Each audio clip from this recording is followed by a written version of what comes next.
Ok, on y va, Boker Tov. Plaisir de vous voir, Bezrat Hashem. Nous sommes aujourd'hui, j'ai un cheveu sur la langue ce matin. On est aujourd'hui le 25 du mois de décembre, Bezrat Hashem. Hein? Oui. Vous êtes d'Alsace? Oui. Oui. Votre grand-mère est d'Alsace? Oui. Bezrat Hashem. Et on est le Yud Gimel de Tevet. Ben oui, tout simplement. Je suis racheté ce matin par Nathalie, sa fille, pour son anniversaire, Bezrat Hashem, hébraïque, donc le 25 décembre, dédié pour l'élévation de l'âme de Gaston Saadia Ben Chana. Il intercède auprès d'Akadosh Baruch Hu pour la protection de tous nos chayalim, ainsi que de sa petite fille Shirel Sarah, et du retour sain et sauf de tous nos otages. Voilà ce qui a été demandé, Bezrat Hashem, pour ce premier shiur. Il y en aura d'autres aujourd'hui, si Dieu veut. Bezrat Hashem, pour cette matinée. Le titre qui nous est demandé, c'est « Peut-on tout pardonner ?» Bon, c'est un sujet que je crois que j'avais déjà développé. Et c'est une bonne question. Est-ce qu'on peut tout pardonner? Est-ce qu'on doit aussi tout pardonner? Et de quelle façon? J'aimerais, avec sa permission aussi, penser à ma belle-mère, qui, Gisèle Bat Sarah, a besoin de nos prières aussi. Bezrat Hashem, Oratimi, Sarat Bat Frat Miliam, et toute notre liste, Bezrat Hashem. Et on commence tout de suite parce qu'il est déjà très tard. Oufren, doit-on vraiment tout pardonner ou peut-on tout pardonner? Vous savez, cette question-là a toute sa place dans le judaïsme. Parce que j'aimerais vous poser une question qui n'est pas si évidente que ça à répondre, mais quand on demande pardon à Dieu, qu'est-ce qu'on dit? Quelle est la formule? Bravo! Je ne pensais pas que vous le diriez aussi facilement, ils sont tous étonnés. Oh, il a dit. On ne dit pas, quand on parle Hachem, Mechila. On ne dit pas comme ça. Il y a 3 formules pour demander pardon à Dieu. Mechila, Selicha, Vekapara. Qu'est-ce que cela cache quand on demande Hachem? Ça, c'est la première formule. Il a fait. Est-ce que tu serais capable de donner la deuxième formule de la façon dont on demande pardon à Dieu? Oui, c'est vrai aussi. C'est une deuxième formule. Non, mais c'est pas ça que je veux dire. Une deuxième méthode. Il a fait. Hacham, nous, Bagad, nous, Gazal, nous. On détaille les choses pour lesquelles on demande pardon. Et ça, c'est très important. Parce que, malheureusement, entre humains, on n'a pas du tout ce comportement-là. Par exemple, un conflit éclate entre 2 personnes.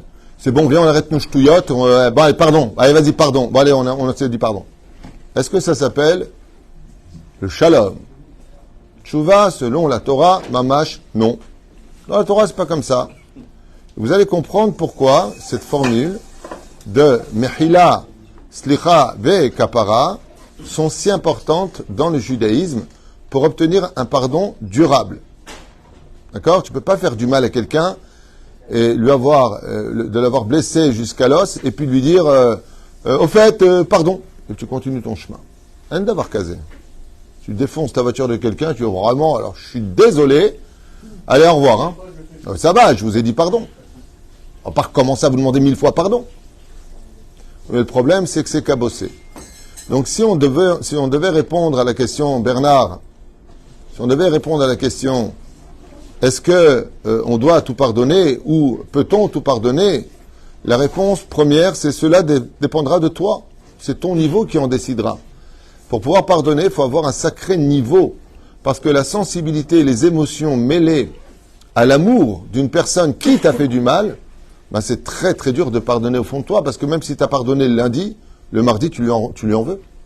Puis le mercredi, tu t'en fous. Et puis le vendredi, tu es en dépression.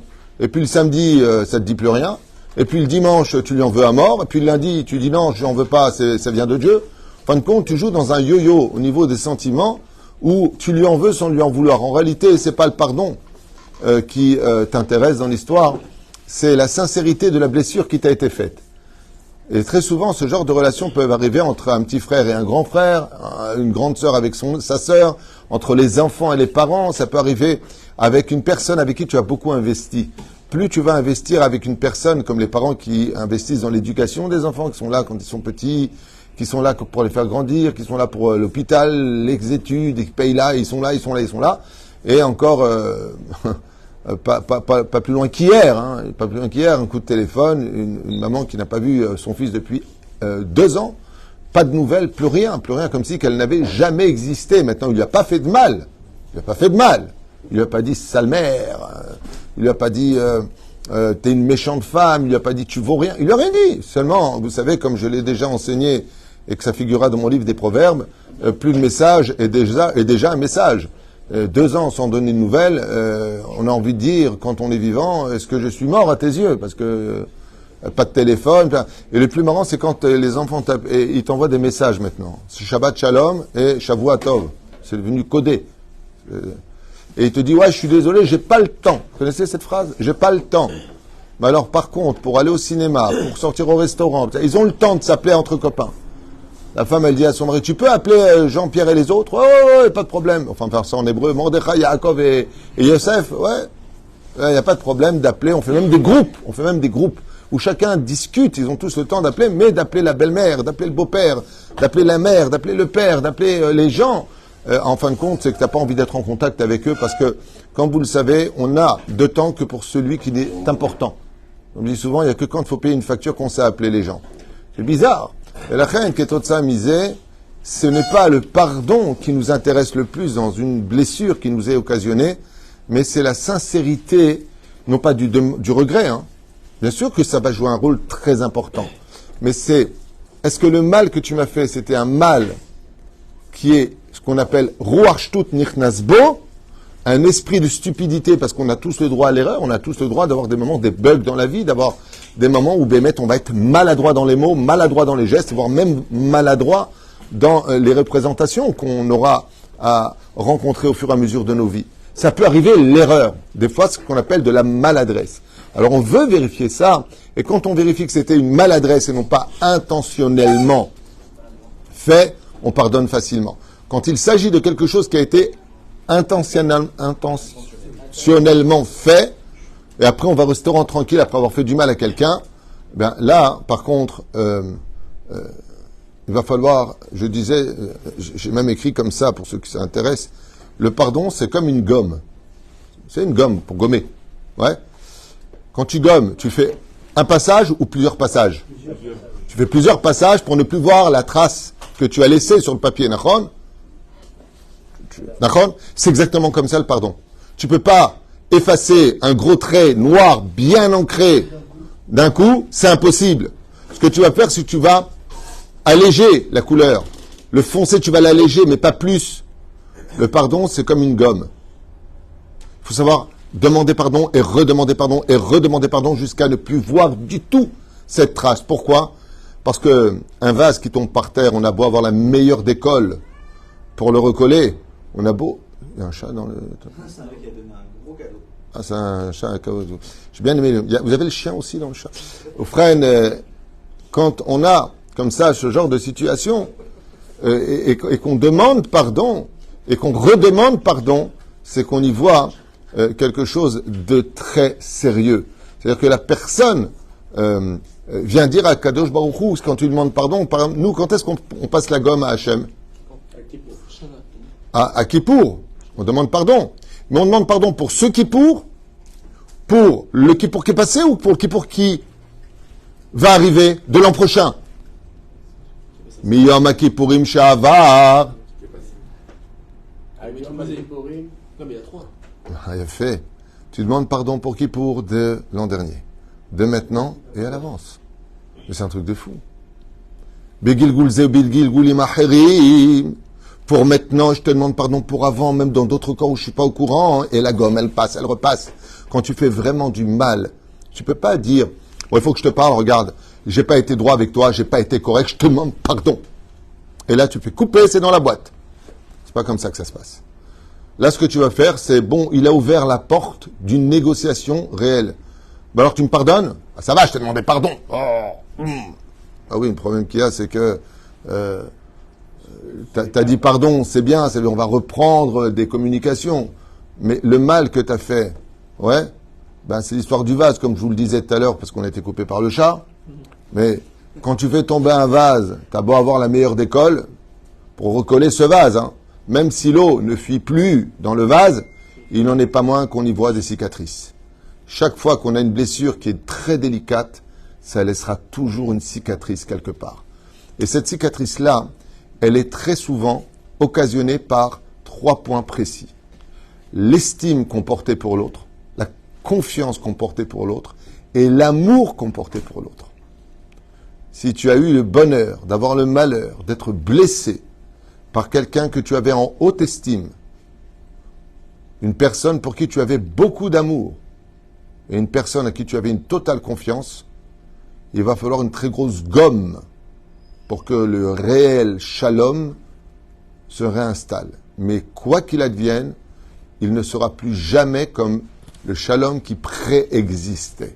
C'est impossible. Parce que la méfiance, la cicatrice est là. Zéonigmar, on va reprendre ceci, cela. Donc, vous voyez dans les couples, quand ils se prennent la tête et qu'ils vont jusqu'au cette fois c'est fini, on divorce, t'auras sur la vie de ta mère, sur la vie de ton pied, sur la vie de ta race. Ça, ils s'excitent comme ça avec les sentiments. Quand ils refont le shalom, ils ne sont pas sur le domaine de salarti vezéou. Ils sont sur le domaine de maintenant on va voir quelle erreur tu vas faire.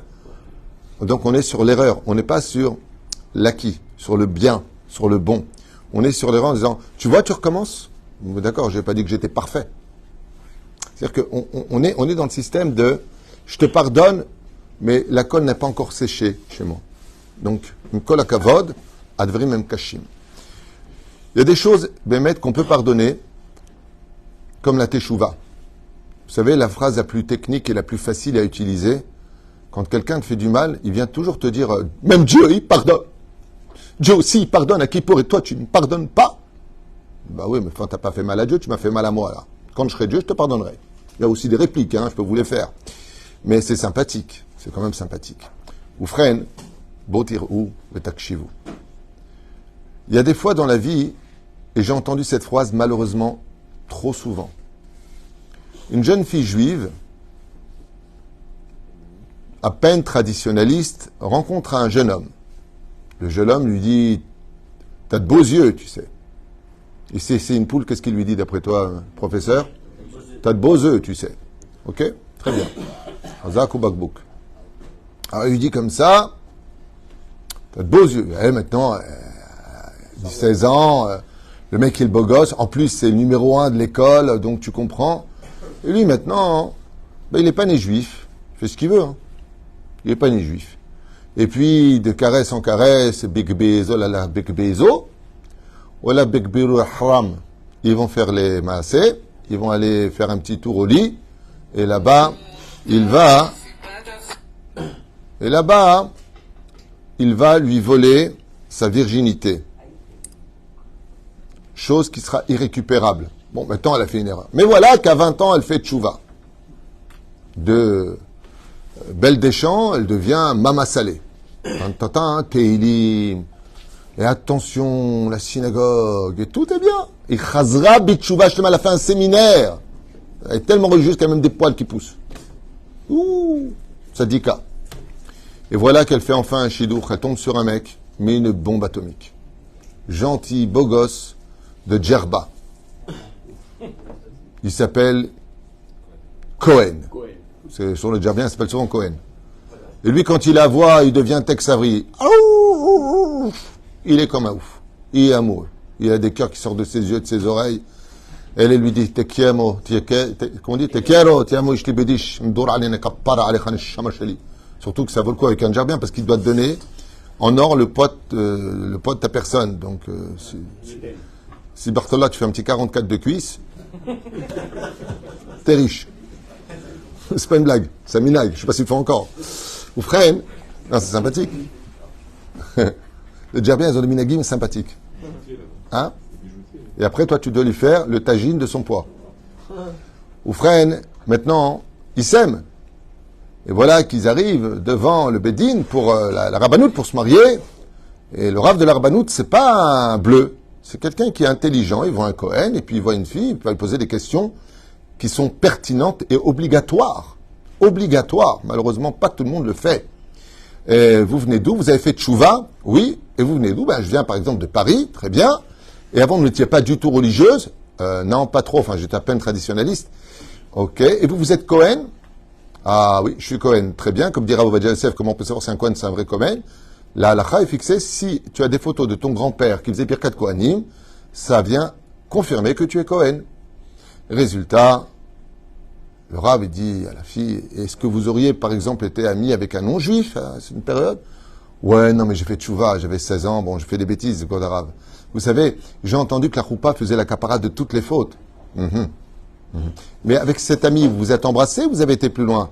Ah non, non, j'ai été plus loin. Vous avez couché avec? Oui. Madame, vous pouvez pas vous marier avec un Cohen. Et là, tout s'effondre. Elle dit, mais j'ai fait tchouva, j'ai demandé pardon. Elle dit, votre tchouva a été acceptée dans le ciel. La preuve en est, vous êtes encore vivante, normalement c'est Chayav Mita.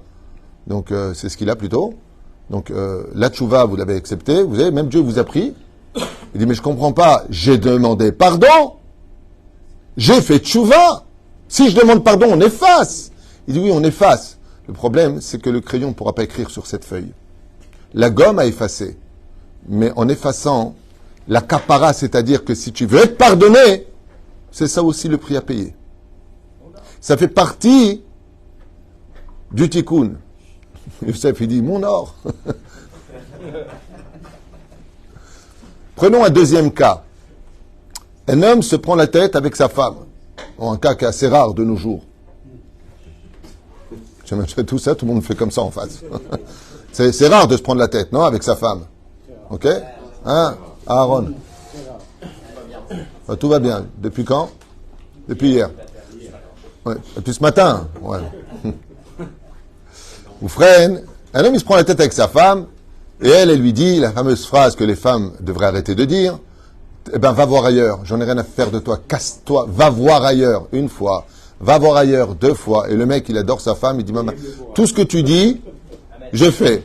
Et la 4e fois, il dit, va voir ailleurs. Yahim Borach. Et là, comme ils n'ont plus de relation, vous savez comment ça se place dans le couple? Ça s'effrite. Et la femme étant entière, automatiquement, ne veut pas se donner à son mari parce qu'elle est vexée ou parce que. Donc, résultat, le temps passe, et en plus, elle lui dit, arrache-toi là, t'es pas de ma bande, casse-toi, tu schlingues et marche à l'ombre. Résultat des courses, le mec, il y avait une fille qui lui courait un petit peu derrière au bureau, elle était en instance de divorce, elle a toujours pas pris son guette, et puis voilà qu'il va se confier à elle, on va dire, oh là là, je suis tellement désolé pour vous, mais rien de mal, hein. Bon, on se boit un café tout à l'heure, on se boit le café tout à l'heure, ça commence, mais attention, et pour être certain qu'ils vont pas fauter, de quoi ils vont parler d'après vous? De Torah. J'adore, moi j'ai la synagogue, les Shabbat, c'est très fort le Yetzerara, il va dire, il va te brouiller les pistes, on va parler de Torah, Soum, Rabbi Jacob. Et voilà, ben oui, c'est normal, on va parler de Torah, mais t'es ouf, elle est hyper religieuse. C'est l'hyper religieuse en tant que femme mariée, qu'elle a payé son guette, d'abord elle va pas boire un café avec toi, déjà à la base. Enfin bon, ça c'est encore un autre sujet. Ou Fren, non mais attendez, vous allez voir la suite, c'est très sympathique. Et voilà que le mec, à un moment, il lui dit, punaise, mais votre mari, il se rend compte de la perle qu'il a en face de lui. Et elle, maintenant, enfin comprise, elle est heureuse. Un mec qui la regarde, qui lui dit que son mari, il a de la chance, alors qu'il n'arrête pas de lui dire, t'es qu'une serpillière. Donc elle est heureuse. Donc déjà, il y a une porte qui s'ouvre. Enfin, pas il y a une porte, il y a un mur qui s'est ouvert. D'accord? Et puis après, en tout cas, je vous souhaite beaucoup de bonheur. Vous aussi, allez, au revoir, Shabbat Shalom. C'est parce que c'est des soi-disant religieux. Puis voilà qui se lèvent. Et puis, je peux te parler tout à l'heure. Ouais. Qu'est-ce qu'il y a? Ben écoute, je sais pas, mais on devrait. Vous connaissez des sketchs qui sont réels, hein? On devrait arrêter de se voir parce que je suis en train de cultiver des sentiments. Khalil, je suis en train de cultiver. T'as juste les hormones qui sont en train de bouillir, oui. Ouais. Vous savez comment ça finit? Allez, on arrive parce que l'heure est arrivée. On arrive au lit. Hein? Pas rue de Rivoli, hein. On arrive au lit. Et puis voilà qu'ils ont une relation. Mais après, ils regrettent. Hein? Et une fois que c'est fait, ils arrêtent leurs bêtises. Allez, on arrête. On l'a fait une fois, on arrête. Mais le temps est trop long. T'as eu ton guette, j'en peux plus. You are the sunshine of my life. Et après quelques temps, voilà qu'elle a son guette. Ça y est, on peut enfin se marier. Non, mais c'est pas bien ce qu'on a fait. Je vais jeûner. Je vais faire les Teilim, je vais aller chez Rabbi Nachman, je vais aller chez le Rabbi Lubavitch, je vais aller chez ta sœur, ta grand-mère, ton grand-père, je vais aller sur Kivrei Tzadikim. Et la personne, Béhémet, elle pleure et elle regrette. Béhémet, elle regrette. On a tous le droit de tomber, mais il faut aussi se relever. Et à ce moment-là, ils arrivent au Beddin pour se marier. Ça y est, elle a eu son guette. Lui, il a divorcé. Ça y est. Maintenant, nous sommes libres. Brise. Sois heureux. Brise. Ouais. Vous êtes connu quand telle date. Mais vous avez eu votre guette quand, vous, madame bien après. Ah. Et vous avez eu quelle relation ensemble? Ben, on se connaissait. On attendait la date. On attendait la date. Et la noix, vous en avez fait quoi? C'est un jeu de mots. Date, noix, c'est pas grave. Frère, qu'est-ce que vous avez fait de la noix? Eh ben, la noix, elle est rentrée dans la coquille. Ah! Madame et monsieur, vous êtes dans l'interdiction formelle de vous marier. Elle s'appelle Eshet Ish. C'est une femme mariée, monsieur, que vous avez pris et elle vous est strictement interdite à vie. À vie, cette femme vous est interdite. Mais je comprends pas, on a fait tchouva. J'ai jeûné 3 jours d'affilée pour casser cette chaîne spirituelle de la Avera, de Eshet Ish. J'ai pleuré, je suis allé au kotel 40 jours. Tu peux y rester toute ta vie au kotel. Zélo Méchané, c'est un sourd de la Torah. Ta teshuva, elle est reçue. Tu n'as pas perdu ton monde futur et comme dit la Gemara dans Baba Mitzia Nunchet Amoudbet, tu descendras pas au Guéinam sans plus jamais remonter. C'est ce qui a marqué là-bas pour une femme mariée. Donc tu as fait tchouva, rien ne tient devant la tchouva. Mais de l'autre côté, grâce à ta teshuva, si vraiment tu as fait tchouva, sache qu'elle t'a interdit. Alors juste pour cette halakha-là, pour en venir un petit peu en arrière, Maran Arav Ovadia Yosef, Zecher Tzadik Kadosh Vrucha, En Kamou Meolam. Je vous raconte une anecdote dans mon bureau. Un couple arrive pour un shlom bayit, je fais ça à toute vitesse. J'en peux plus d'elle, j'en peux plus. Ouais, toi, tais-toi. Ils se disputent devant moi maintenant au bureau. D'accord, comme ça. Et moi, je pose la question, mais racontez-moi, parce que je sens qu'il y a un truc qui va pas, je vous dis franchement. Racontez-moi comment vous êtes connus. Ah ben voilà, c'était à Paris, hein, avant qu'on fasse la Alia. Hein. Et vous aviez été marié avant? Oui, j'étais marié avant. Bon, Bekitsour, ils se sont connus alors qu'elle était en séparation avec son mari, elle n'a pas eu son guette, et elle l'a connu à ce moment-là. Et moi, je regarde comme ça et je dis, stop! On va arrêter le shlom bayit. Pourquoi? Parce que cette union que vous avez maintenant, ils sont mariés, ils ont des enfants. Alors je lui dis, il y a un problème, vous devez aller divorcer.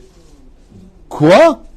Bon, Rav Tuto, on est venu pour un shlom bayit, pas pour divorcer. On nous a dit que vous ne faisiez pas les divorces, que les mariages. Je lui dis, le problème, c'est, al-pi al-akha, j'ai pas le droit de vous faire un shlom bayit. Parce que cette femme, monsieur, vous n'avez pas été honnête avec le Beddin, vous leur avez pas dit que vous l'avez connue dans la chambre avant le mariage, alors qu'elle n'avait pas eu son guette. Alors la femme me dit comme ça, mais apeuré. Hein. Alors qu'est-ce qu'on fait? Je dis non, écoutez bien, je ne sais pas. Hein. Mais en tout cas, le Rav Ovadia, il est possède que si malgré tout le mariage a eu lieu et qu'ils ont des enfants qu'ils éduquent dans le chemin de la Torah et qui vivent en paix, on ne les fera pas divorcer. Je te promets comme ça. Ah, mais on va très bien, nous, hein, chéri? Mais vraiment, c'est pas une caricature. Ils se tiennent la main devant moi, mais on va très très bien. On s'adore. Bon, des fois, vous savez, on a des petites disputes. Rav Tuto, je dis, oh, je suis pas un Beddin. Je vous dis simplement qu'Alpi Alacha, c'est comme ça maintenant, l'éclatade de rire, elle est où? C'est qu'un mois plus tard, j'ai rencontre à City, ils passent et de loin, ils font comme ça. Tout est nickel entre nous. Je dis, les enfants, ils sont éduqués où? Là, ils sont à une école, ils apprennent un peu de Kodesh, mais je vais étudier avec eux la Torah, vous inquiétez pas. Comme ça dira Ovadia Yosef, si malgré tout, cette union, elle s'est faite, et qu'ils vivent dans le shalom, et que les enfants sont sur le chemin de la Torah, Besroudze az ma'alim aïn. Ça veut dire, on ne regarde pas le problème. Et pour vous dire que même pardonner, si vraiment on arrive à pardonner ou on veut pardonner, eh bien, ce n'est pas aussi simple que ça. Il y a aussi des choses derrière qui demanderont réparation. Le pire, c'est quand tu demandes pardon, mais que tu ne regrettes pas. On va prendre un dernier exemple par rapport à cela. La personne vient te voir, elle te dit, Smia, Lionel, Daniel, Mechila, Mordechai, Mechila, Yosef, Youssouf, Aaron, Meir, Yosef Hacheni, Avi, Ahmed, comment tu t'appelles? Yaakov, Nachman, Zeligman, on a de tout ici. Patrick. Bon, on irait, vous. Maintenant, écoutez bien. Dans la paracha de Vaïchi, justement, cette semaine, on a vu dans Vaïgash et Vaïchi que Velo yachlu ehav la'anot oto ki niv'alu mipanav.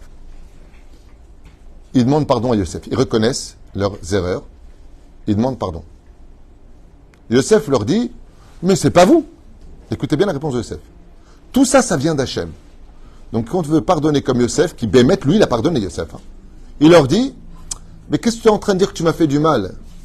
Comme je le dis souvent, je veux dire une phrase clé qui fait très peur et qui est très dure à vivre. Quand on te fait du mal, tu poses toujours la question, pourquoi tu me fais du mal? Pose-toi la question, pourquoi tu mérites que Dieu les laisse faire, qu'il te fasse du mal? Remets-toi aussi en question quand on te fait du mal. Mais ça, les gens ne veulent pas le voir. Mais dans la Torah, Yosef Hatzadik, il dit, mais moi j'ai payé. Si vous m'avez fait ce mal, c'est que min hashamaim, je méritais, j'ai fait une kapara, donc grâce à vous, je vous en veux pas à vous. Ani en baya, il traîne, je n'ai pas de problème avec. Écoutez bien. Ouvrez bien grand vos oreilles, ça vaut le coup d'écouter maintenant. Les frères demandent pardon. Et là, il y a une question Hiroshima qui tombe sur la tête.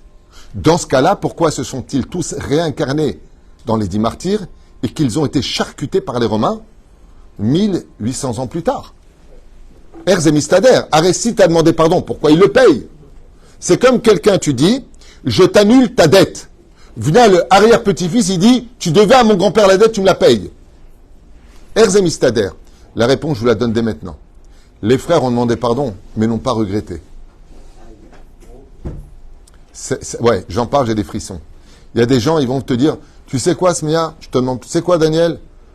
Allez, j'ai eu tort, je te demande pardon. La question est de savoir, est-ce que dans ton cœur, tu regrettes ce que tu as fait ou pas? Ce qui sort du cœur, pas des lèvres, rentre dans le cœur. Il y a des gens qui vont te dire, tu sais quoi, bon, viens, on arrête, ça suffit tout ça, mechila, ok? Slicha ou kappara, la reine Zasod. Vous vous rappelez ce qu'on a posé comme question? Que tu as très bien répondu? Mazé mechila, je te demande pardon. Slicha, l'isloach, behemet, au fond de moi, je te demande pardon. Mazé kapara, la kapara c'est la réparation. Je répare. Et si tu veux vraiment demander pardon, la réparation, ce n'est pas dans le mot pardon qu'il se lit. C'est est-ce que tu regrettes de m'avoir fait du mal? C'est là que se trouve le réel pardon. Et si on prenait ce joker dans la main en disant, je te dirai une chose, je te demande pas simplement pardon, je tiens à te dire que je regrette amèrement ce que je t'ai fait parce que tu ne méritais pas que ce mal vienne de moi. Là, tu répares. Quand tu dis à une personne que tu regrettes d'avoir été l'élément de celui qui t'a fait du mal, surtout quand l'autre a eu le malheur d'avoir le bonheur de t'aimer, de t'estimer ou d'avoir eu confiance en toi, alors si tu regrettes vraiment, il peut y avoir un miracle que même les cicatrices, on peut les arranger, elles sont toujours là, mais tu vas peindre dessus et utiliser ces cicatrices comme des traits sur le visage qui vont embellir le paysage.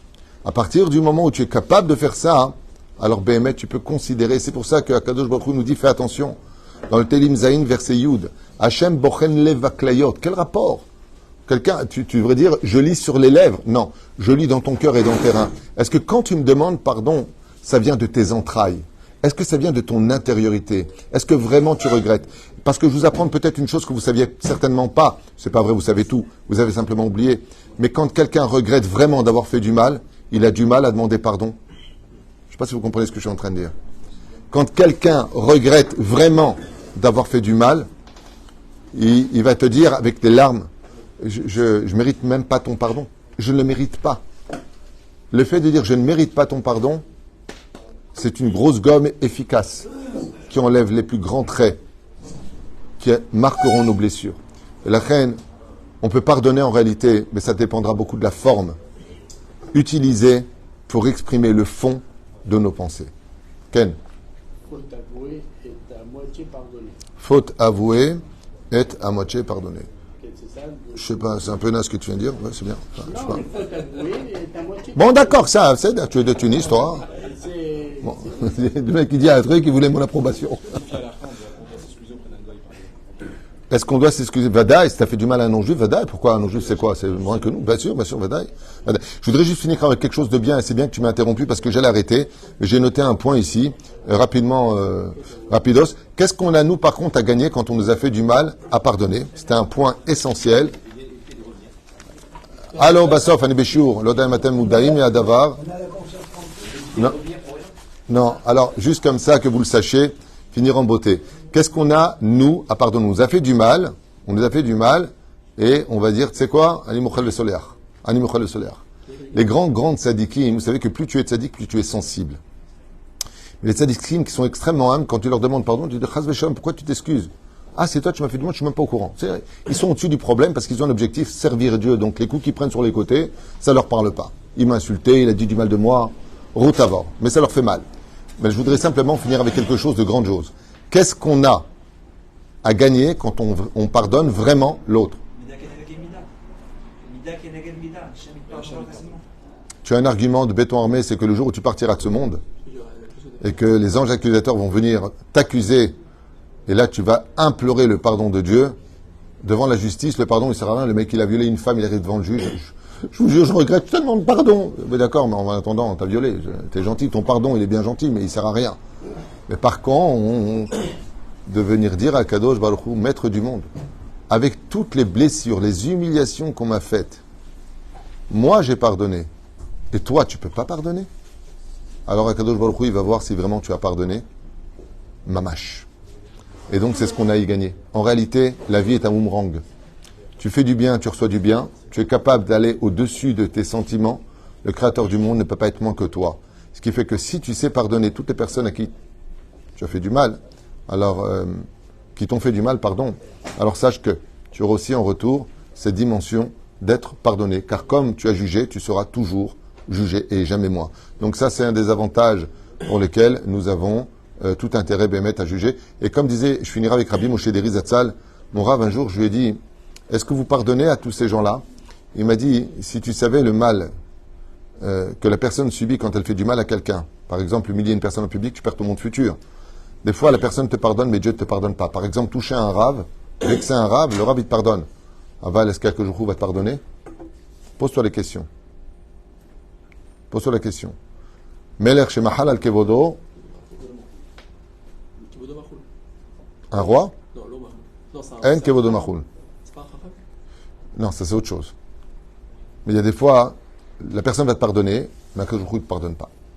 C'est pour ça que un jour, mon Rav, il m'a dit, à propos de quelqu'un qui lui avait fait du mal, je vais vous le pardonner. Il m'a dit, bien sûr, je lui pardonne le pauvre. Je dis, comme ça, le pauvre, avec le mal qu'il vous a fait. Il m'a dit, mais tu sais combien il va payer dans le ciel le mal qu'il m'a fait? Si tu voyais de tes propres yeux ce qu'il attend, toi-même tu prierais pour lui, pour ne pas qu'il lui arrive plus de mal. Parce que quand on pardonne à une personne qui nous a fait du mal, il ne faut pas simplement dire je te pardonne et je prierai aussi le ciel, il faut lui dire. Que Béhémet, il n'en tienne pas rigueur. Parce que n'oublie pas un détail, quand tu fais du mal à quelqu'un, c'est vrai que tu as blessé la personne qui ne fera pas la capara, mais tu as aussi entravé un commandement de la Torah. Donc à qui tu dois demander pardon? Et à la personne, et à Kadosh Baruch Hu. Faites attention. Le mieux, vexe personne, fais de mal à personne, Bezrat Hashem, sois humble. On est là pour juste quelques années de vie et repart de ce monde sans dette, ni pardon à demander, comme je dis souvent, et d'ailleurs les femmes le disent souvent à leur mari, ça arrive souvent, mais arrête de demander, arrête de t'excuser. Cesse de me faire du mal, tu n'auras pas besoin de t'excuser. Vous voyez ce que je veux dire? Bezrat Hashem dans ce système. Baruch Adonai Leolam, Amen, Amen.